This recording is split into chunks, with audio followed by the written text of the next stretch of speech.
The machine were almost scrapped.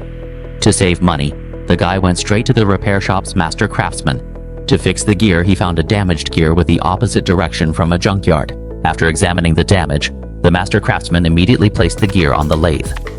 Since the outer gear was damaged, he could only use an external turning tool to cut the teeth. Under the tool's cutting, the gear's outer layer was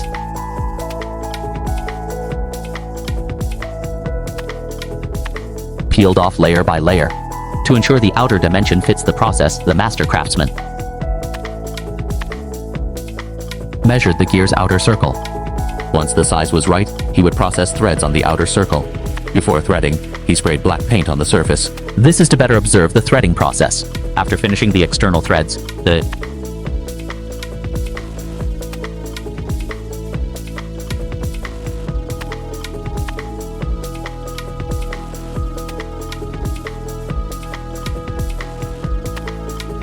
master craftsman would place another gear into the lathe. To ensure the gear's concentricity, he adjusted the bow's movement during installation. Since only the outer rim of this gear was undamaged, he used a tool to cut away all parts of that rim. Because the bow was too thick, he could only cut through it slowly. After removing the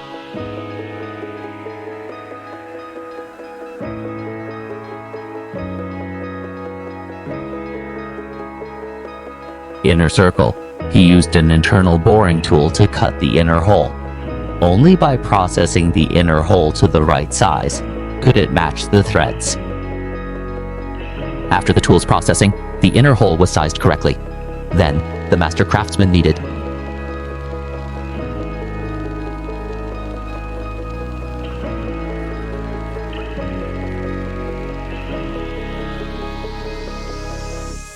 to thread the inner hole. With the tool moving in and out, the threads were completed.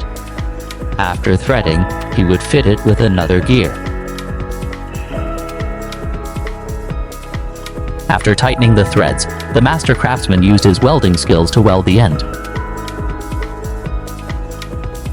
face. With a burst of sparks, the two broken gears were firmly fixed together. Since the welded end face was uneven, which would affect usage, the master craftsman used a tool to smooth the welds. After smoothing the front and back welds, the gear was repaired.